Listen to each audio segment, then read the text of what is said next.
Mengaji bersama menebar kebaikan.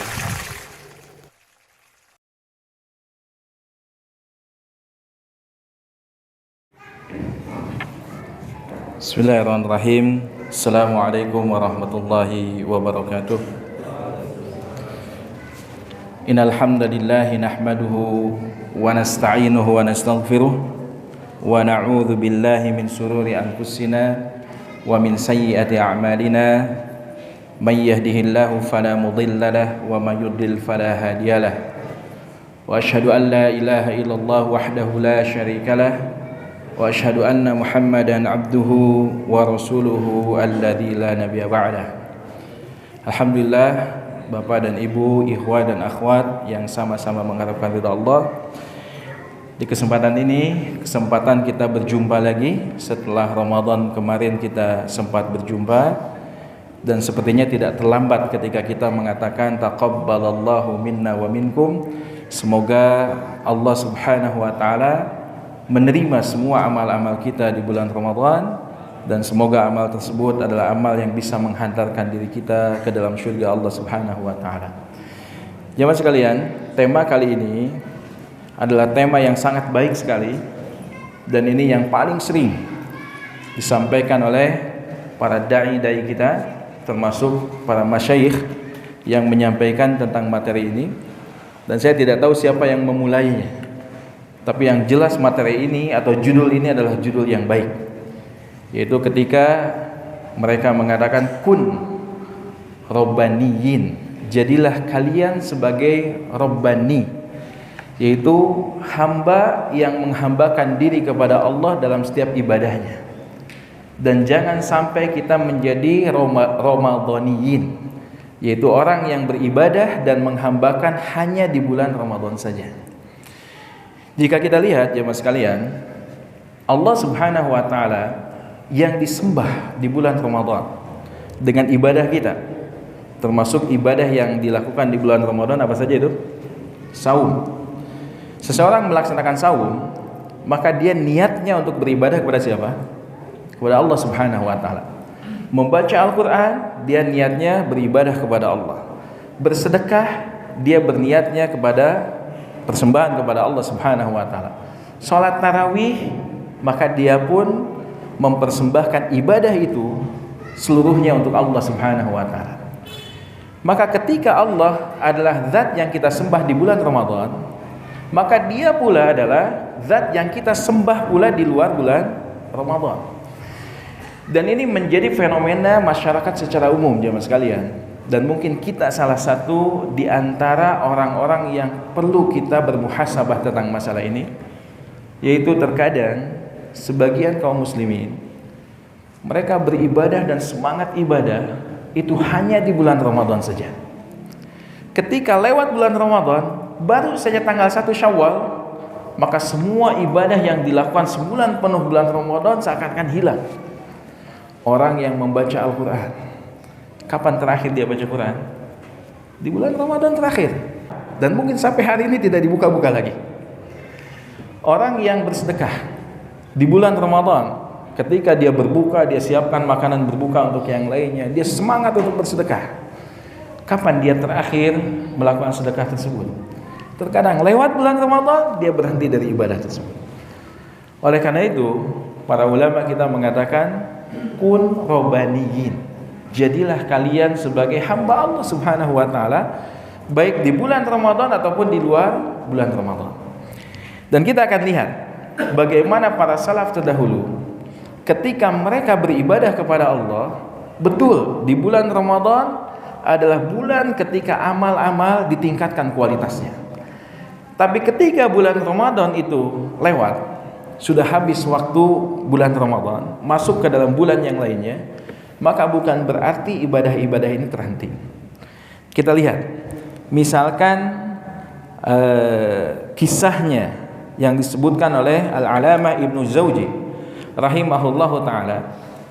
Beliau menyebutkan, kana Ibrahim An-Nakhai, bahwasanya Ibrahim An-Nakhai idza qara'a fil mushaf, jika beliau sedang membaca Al-Quran dalam mushafnya, dan beliau membaca bukan di bulan Ramadan, Beliau membaca di luar bulan Ramadan, dan lihat orang-orang terdahulu, ciri khas mereka adalah ketika beribadah kepada Allah dengan ibadah-ibadah sunnah, maka mereka lebih senang untuk menyembunyikannya dibandingkan menampakkannya.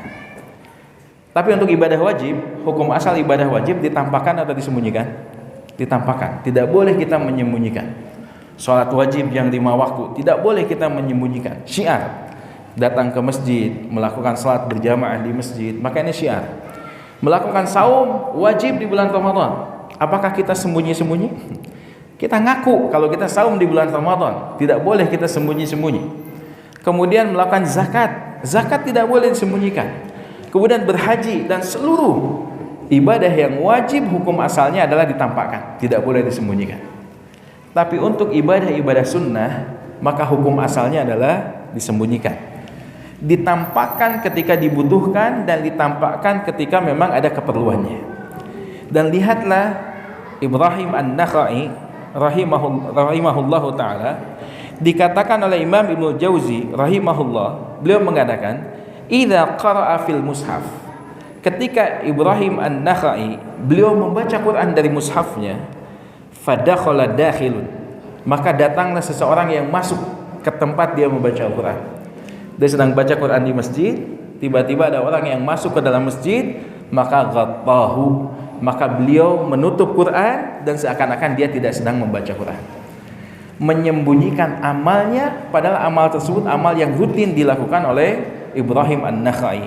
Tapi ketika datang orang dan beliau sedang membaca Al-Quran, dia tidak ingin amal sunnahnya itu ditampakkan.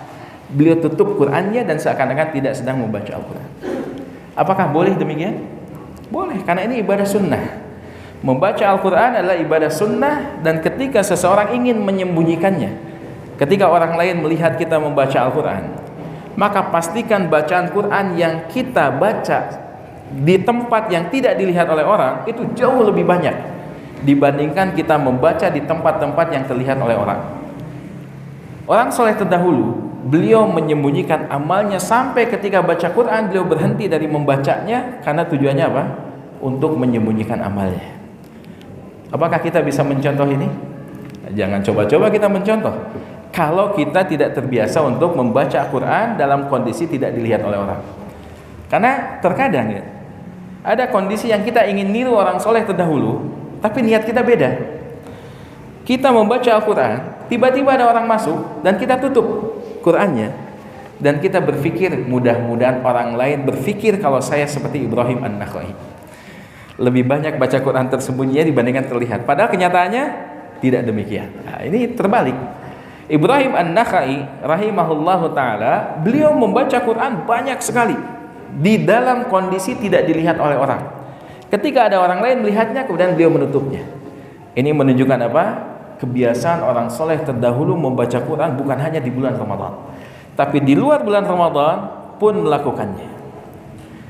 Kemudian kita lihat kisah yang lainnya, karena kisah-kisah ini bisa membuat kita termotivasi untuk mencontoh orang-orang soleh terdahulu ketika seseorang tersebut berusaha untuk beramal di luar bulan Ramadan dan semangatnya tidak luntur ketika melakukan amal tersebut di luar bulan Ramadan.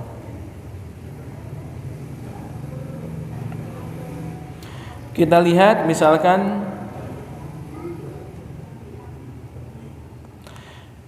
kisahnya yang dikitakan oleh Muhammad bin Wasi' Al-Azdi rahimahullahu ta'ala.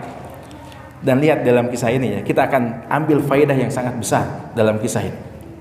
Beliau mengatakan, laqad adraktu rajulan, sungguh saya telah mengetahui ada seorang laki-laki, kana rajulu yakunu ra'suhu, yang laki-laki tersebut malamnya kepalanya tersebut wa ra'su imra'atihi, dan kepala istrinya, ala wisadin wahidin, berada dalam satu bantal yang sama. Seorang laki-laki dia tidur di bantal yang sama dengan istrinya. Tapi apa yang terjadi? Qad balla ma tahta khaddihi min dumu'ihi la tash'uru bihi imra'atuhu. Subhanallah. Dan laki-laki ini setiap malam dia bercucuran air matanya. memohon ampun kepada Allah, berdoa kepada Allah, dan sampai air matanya bercucuran. Tapi ketika air matanya menetes sampai mengenai bantal yang sama dipakai oleh istrinya, tapi ternyata orang yang ada di sampingnya, istrinya tersebut, tidak pernah mengetahui bagaimana kondisi suaminya. Ketika setiap malam dia bercucuran air mata, memohon ampun kepada Allah, bertobat kepada Allah atas dosa-dosanya, istrinya yang tidur di sampingnya tidak mengetahui kondisi suaminya. Ketika suaminya betul-betul memohon kepada Allah dan meminta kepada Allah ampunan. Dan ini lihat, seorang laki-laki sampai istrinya yang tidur bersamanya, bahkan dalam satu bantal yang sama, dia tidak mengetahui kondisi suaminya yang dia beramal dengan satu amal dan terus-menerus dia lakukan, istrinya tidak mengetahuinya. Subhanallah, bagaimana orang terdahulu mereka bersemangat dalam memohon ampun kepada Allah, dan bahkan istrinya yang berada dalam kondisi satu tempat tidur pun tidak mengetahuinya.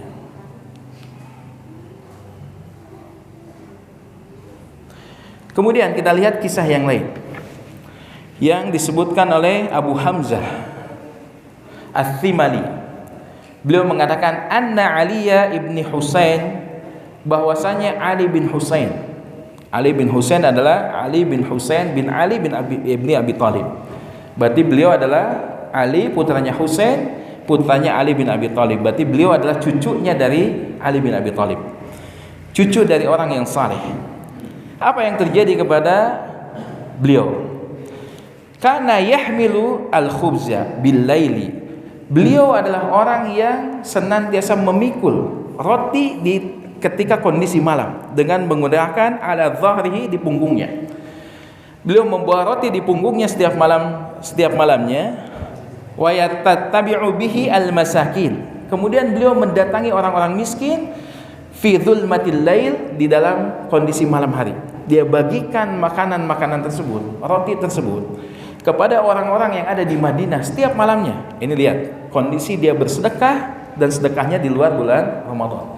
Setiap malam Ali bin Husain bin Ali bin Abi Thalib memberikan roti kepada orang-orang miskin setiap malamnya. Dan yang menakjubkan apa jemaah sekalian? Tidak ada seorang pun orang miskin yang mengetahui siapa yang memberikan makanan kepadanya di malam tersebut. Setiap pagi ketika dia membuka pintunya, dia dapatkan ada makanan di depan rumahnya. Maka mereka menikmati makanan tersebut. Sampai pada suatu kondisi, nanti kita sebutkan kisah yang berikutnya. Di dalam satu kondisi yang lainnya, kana nas min ahlil Madinah ya'ishuna la yadruna min aina kana ma'ashihim.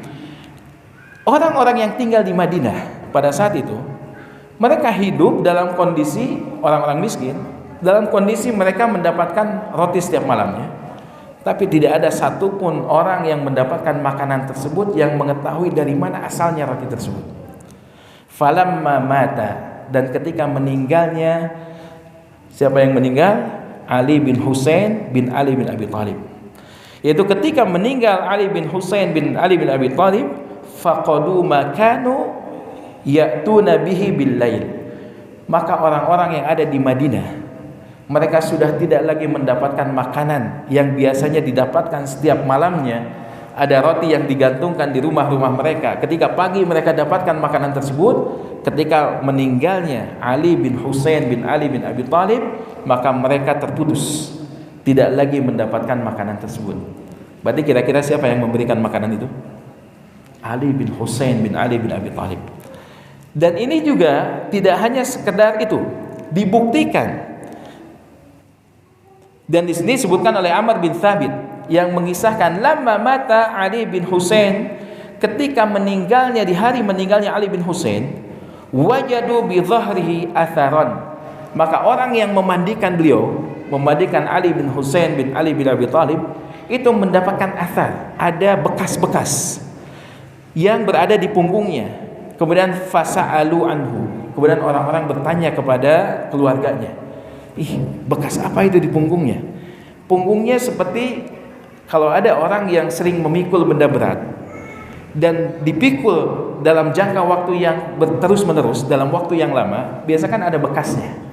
Biasanya ada bekas-bekasnya, orang yang biasa nanggung, orang yang berjualan dengan cara menanggung, maka biasanya di pundaknya itu ada bekasnya ketika dia setiap hari melakukan hal yang demikian. Nah, ketika meninggal Ali bin Husain bin Ali bin Abi Thalib, didapatkan ada tanda-tanda seakan-akan dia adalah orang yang bekerja keras dan selalu memikul benda yang berat, padahal setiap hari tidak diketahui kalau beliau ada pekerja keras. Tidak didapatkan beliau orang yang bekerjanya menanggung, gak pernah didapatkan. Tapi ketika meninggal ternyata ada bekas di punggungnya tersebut. Maka orang-orang mengatakan, hadza mimma kana yanqilu al-jarba bil lail ala dhahrihi ila manazili al-aramil. Bahwasanya tanda-tanda bekas itu, ini adalah bisa jadi tanda-tanda ketika beliau setiap malam itu memanggul roti-roti dan kemudian dibagikan ke masyarakat yang ada di Madinah, dan beliau lakukan itu dengan mendatangi rumah-rumah orang miskin setiap malamnya sampai berbekas di pundaknya, dan amal soleh yang dia lakukan berupa sedekah itu diketahui kapan? Setelah wafatnya beliau. Subhanallah. Orang yang betul-betul menjaga amal solehnya, tidak hanya sedekah di bulan Ramadan, tidak hanya sedekah nampak, tapi dalam kondisi tersembunyi, dalam kegelapan malam, tidak ada orang yang mengetahuinya. Beliau selalu bersedekah dan diketahui beliau adalah orang yang senang bersedekah ketika wafatnya beliau.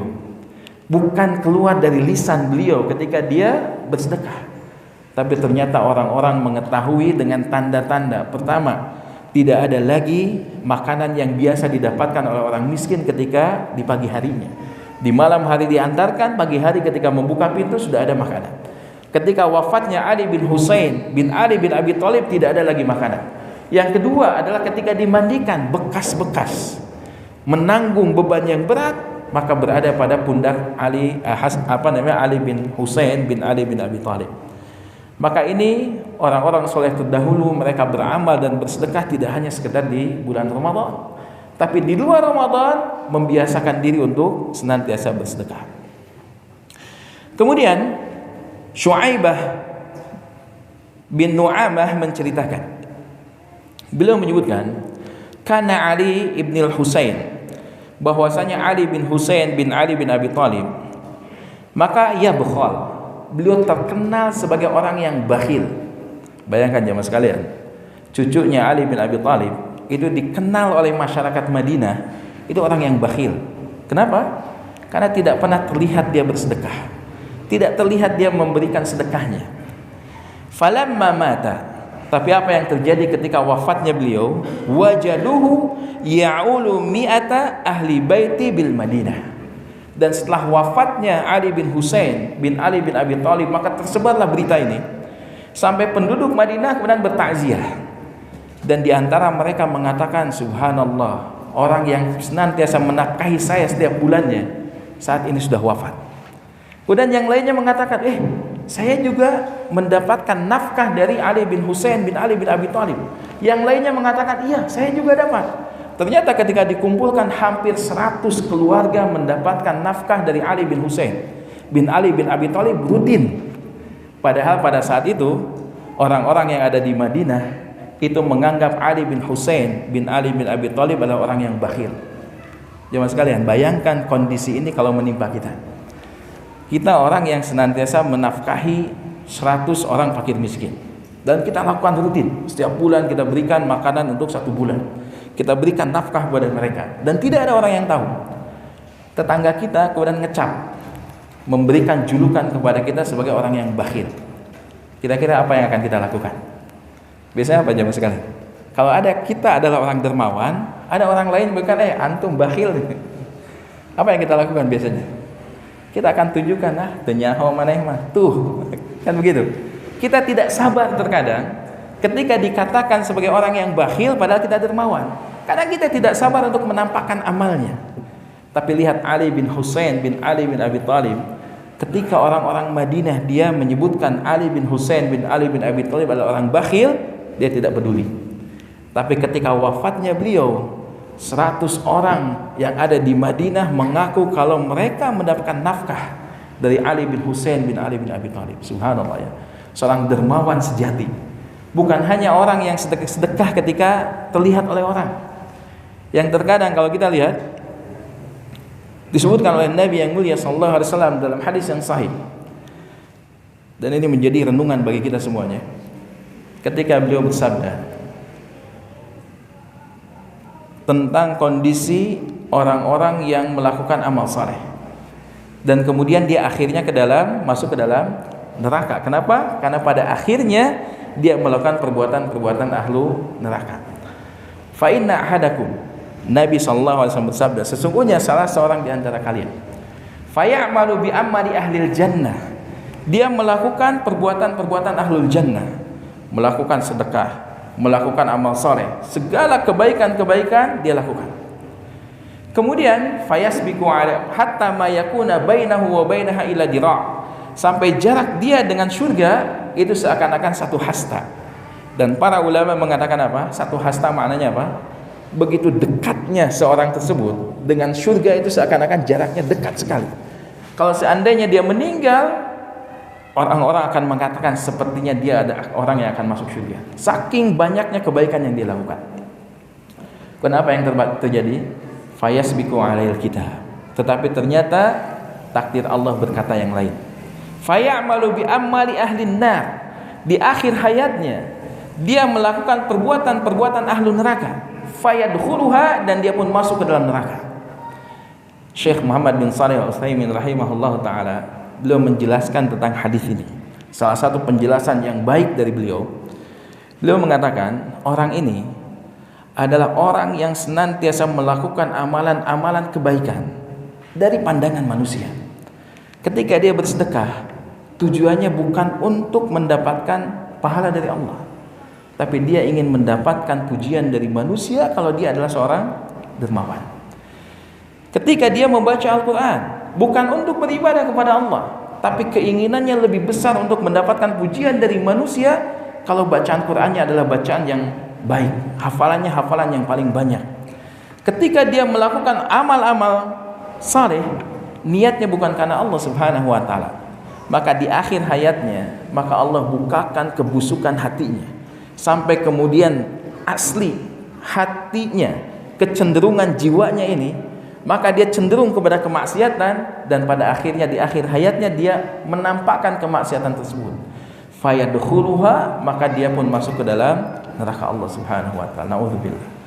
Oleh karena itu jemaah sekalian, yang hari ini Allah Subhanahu wa taala mudahkan kita. Ada di antara kita yang dimudahkan oleh Allah untuk senantiasa menghatamkan Quran setiap bulannya. Ada di antara kita yang dimudahkan untuk bersedekah. Ada di antara kita yang dimudahkan untuk melakukan salat malam setiap malamnya. Maka janganlah kita merasa aman dengan amal yang kita lakukan. Kenapa? Karena setiap amal kita akan dihitung kapan? Pada akhirnya. Penutup dari amal kita akan menentukan kita. Sebagaimana sabda Nabi yang mulia sallallahu alaihi wasallam, "Innamal a'malu bil khawatim." Sesungguhnya amal itu akan bergantung kepada akhirnya, kepada penutupnya. Ketika seseorang melakukan amal soleh, ketika wafatnya dia bermaksiat, maka disebutkan sebagai su'ul khatimah. Ketika ada orang yang melakukan maksiat, di akhirnya kemudian dia bertobat kepada Allah, maka dia disebutkan sebagai husnul khatimah. Dan Nabi kita yang mulia sallallahu alaihi wasallam mengajarkan kepada kita doa. Apa doanya? Allahumma inna nas'aluka husnal khatimah wa na'udzubika min su'il khatimah. Meminta untuk diberikan husnul khatimah dan berlindung kepada Allah dari su'ul khatimah. Yaitu ketika kondisi di akhir hayatnya dia bermaksiat kepada Allah, maka kita harus berlindung kepada Allah dari kejadian dan akhir kehidupan kita yang buruk. Dan lihat Ali bin Husain bin Ali bin Abi Thalib. Dia melakukan kebaikan sampai pada akhir hayatnya dia jaga kebaikan tersebut, dan orang-orang mengetahui kebaikan tersebut bukan dari lisannya, tapi ternyata dari persaksian orang lain yang mengetahui tentang amal salehnya. Ini kondisi Ali bin Husain bin Ali bin Abi Thalib, yang dia bersedekah tidak hanya di bulan Ramadan, tapi dia bersedekah terus menerus baik di Ramadan ataupun di luar Ramadan. Kemudian disebutkan juga oleh Syekh Munajjid Syekh Saleh Al-Munajjid hafizahullah taala, beliau menuliskan salah satu buku yang bagus tentang silsilah amalan hati. Yang ini buku terjemah yang sangat bagus.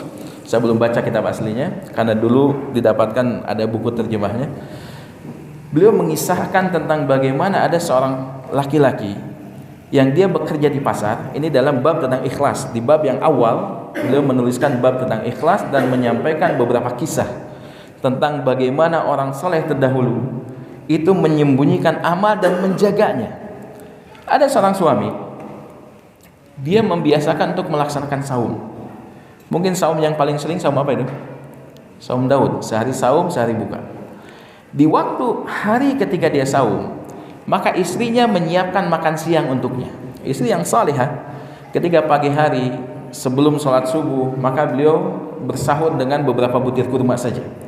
Kemudian setelah itu berangkat menuju pasarnya. Kemudian beliau pulang menjelang maghrib. Ya, bismillah. Dan setiap beliau mendatangi hari saumnya, apa yang beliau lakukan? Makanan yang dibawakan oleh istrinya dia sedekahkan kepada fakir miskin. Kemudian dia bekerja di pasar sampai pulang menjelang maghrib, kemudian berkumpul dengan keluarga dan beliau makan bersama keluarga. Seakan-akan beliau tidak dalam kondisi saum. Dan ini berlalu puluhan tahun dan tidak ada yang mengetahuinya kecuali ketika menjelang kematiannya. Maka diketahuilah kalau dia adalah orang yang senantiasa menjaga saumnya. Istri yang di rumahnya tidak tahu kalau suaminya melaksanakan saum. Makanan yang dibekali oleh istrinya dia sedekahkan kepada fakir miskin untuk makan siangnya. Ketika pulang sore kemudian dia bersih-bersih, bersiap-siap segala macam. Adzan berkumandang, kemudian beliau meminum air, berbuka seperti biasa, kemudian makan bersama keluarganya setelah melakukan salat. Dan sampai keluarganya tidak tahu kalau suaminya menjalankan ibadah saum tersebut. Subhanallah. Bagaimana orang saleh terdahulu menjaga amal salehnya dan dawam senantiasa dilakukan walaupun di luar bulan Ramadan, maka mereka selalu melaksanakan hal tersebut.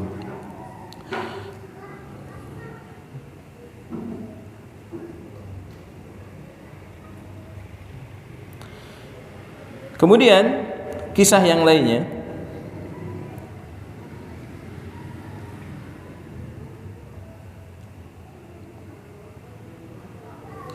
adalah kisah yang juga disebutkan oleh Syekh Saleh Al-Munajjid rahimahullahu ta'ala tentang kisah solat malamnya seseorang.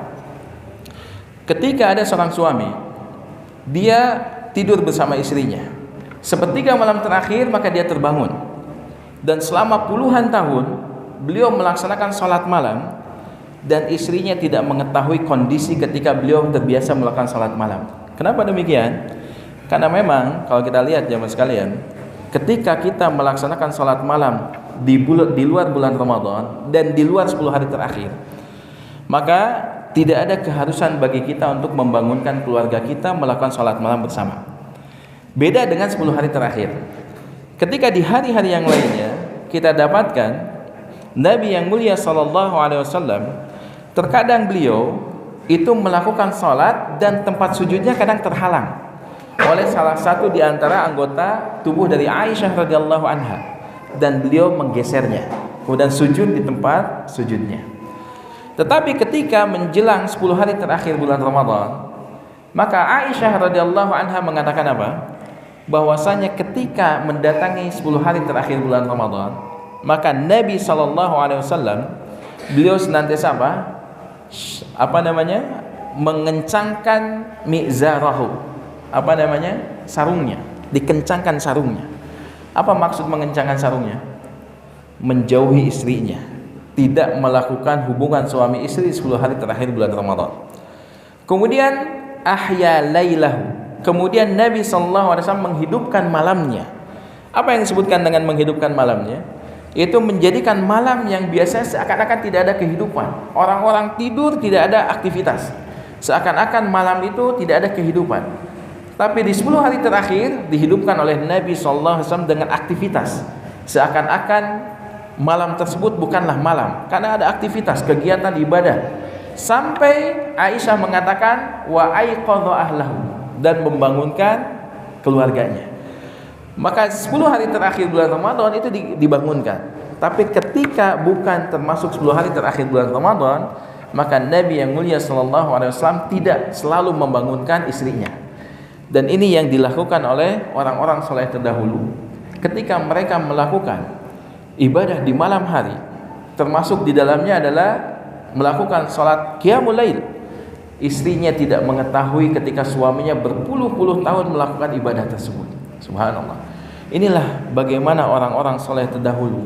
Mereka betul-betul menjaga amal solehnya tidak hanya di bulan Ramadan, tapi di luar bulan Ramadan mereka senantiasa menjaga amal soleh tersebut, dan bahkan mereka lebih senang untuk menyembunyikan amal itu.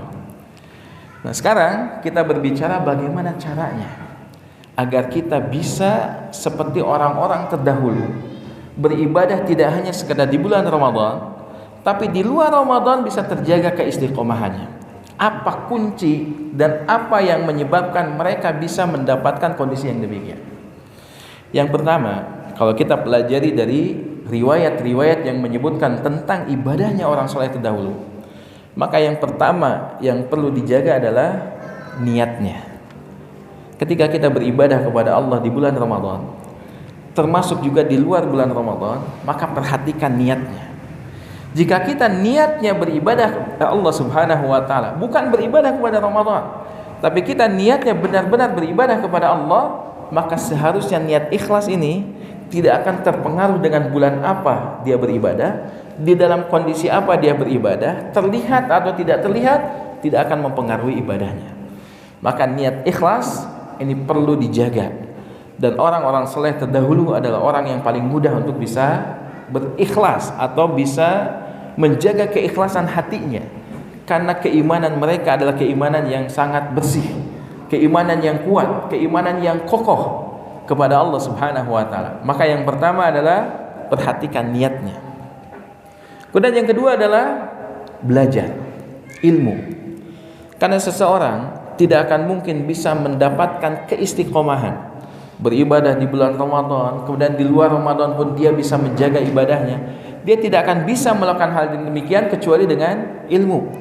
Yang dengan ilmu tersebut dia mengetahui tentang keutamaan seseorang yang beribadah, keutamaan orang-orang yang istiqamah.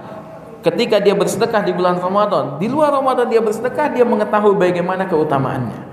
Ketika membaca Al-Quran, termasuk bagaimana mengetahui orang soleh terdahulu, mereka beribadah di Ramadan dan di luar Ramadan. Ini menjadi ilmu baginya dan bisa mendapatkan ibrah dan contoh dari ilmu tersebut.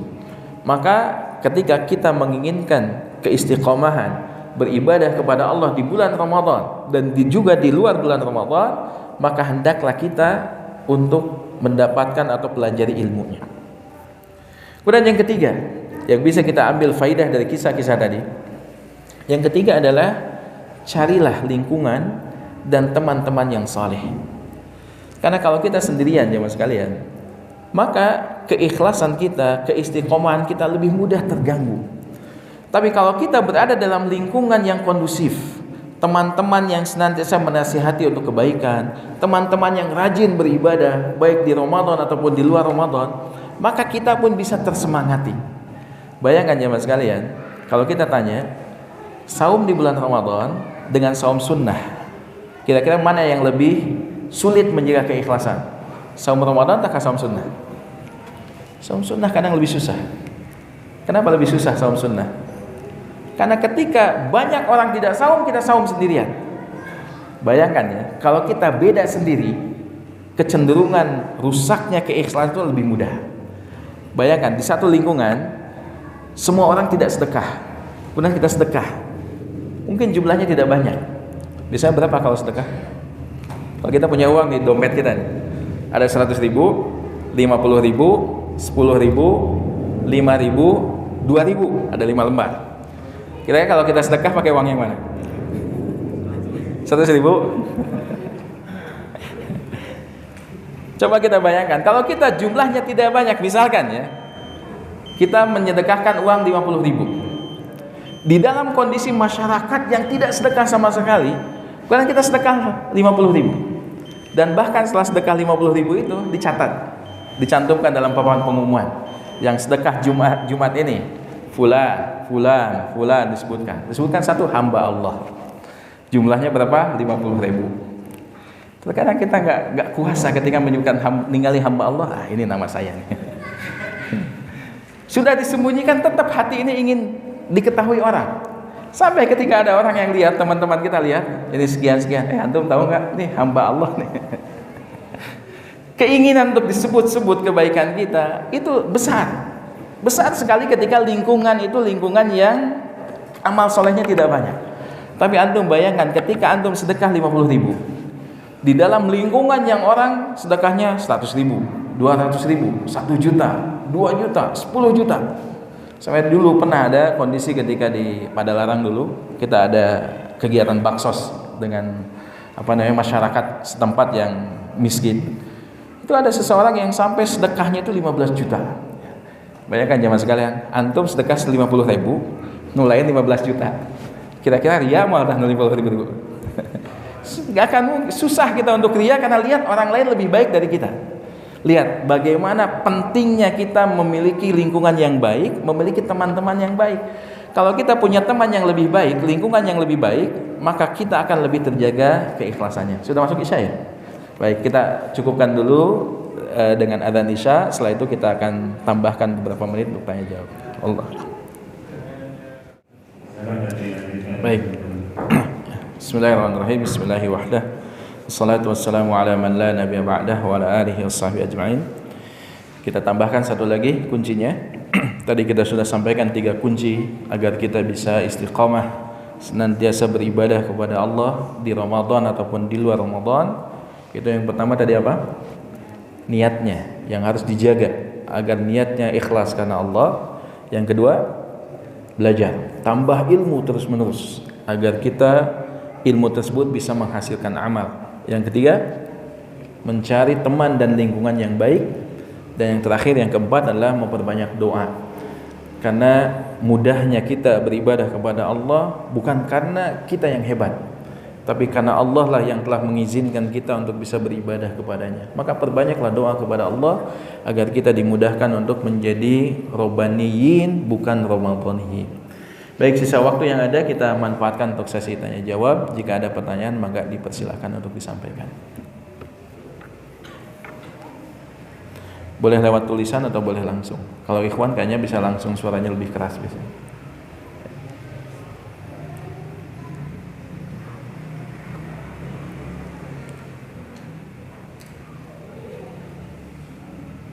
Ada yang mau bertanya? Atau ada yang mau ditanya?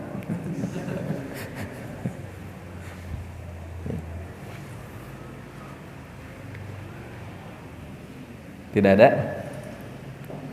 Baik.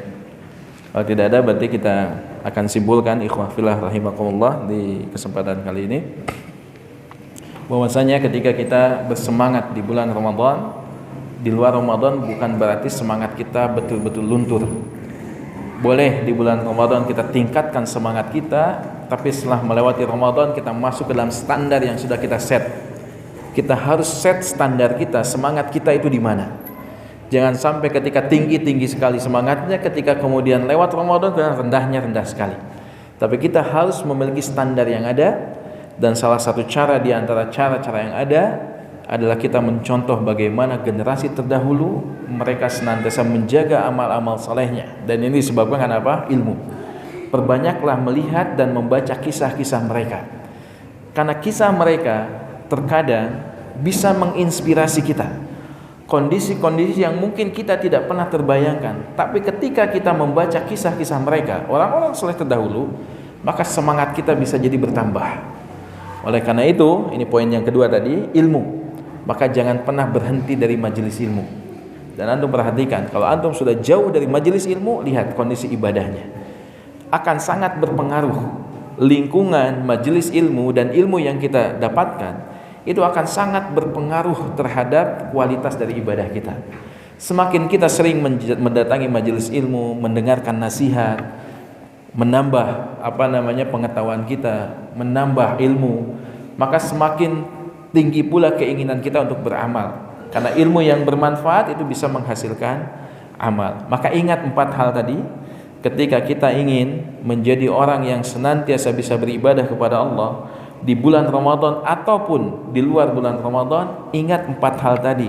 Kita harus kembali ketika mulai luntur semangat kita, cek kembali niat kita.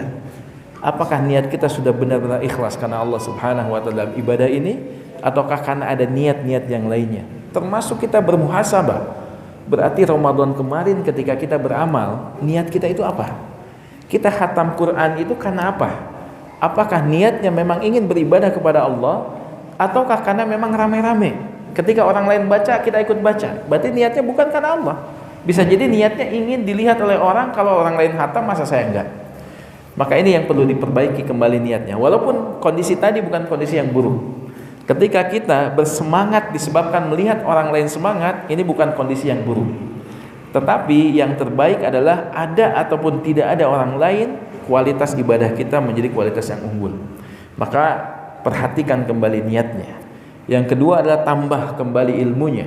Yang ketiga, jangan lupa cari teman-teman yang saleh, teman-teman yang membicarakan tentang surga, teman-teman yang membicarakan tentang ibadah. Yang kita berjumpa dengan teman tersebut, semakin semangat kita beribadah. Maka jangan tinggalkan teman-teman yang demikian. Tapi kalau ada teman yang menyebabkan kita semakin jauh dari Allah, sholat semakin terlambat, bacaan Quran semakin jarang, menghadiri majelis ilmu semakin jarang, maka ini bukanlah teman yang baik. Maka cari teman dan lingkungan yang baik. Dan yang terakhir adalah perbanyaklah doa di waktu-waktu mustajab doa. Termasuk ketika kita bersendirian, memohon kepada Allah Subhanahu wa taala, seperti yang tadi dikisahkan oleh para ulama kita. Bahwasanya ada seseorang yang sampai dia berdoa kepada Allah, bercucuran air matanya, istrinya yang satu bantal dengannya pun tidak mengetahuinya.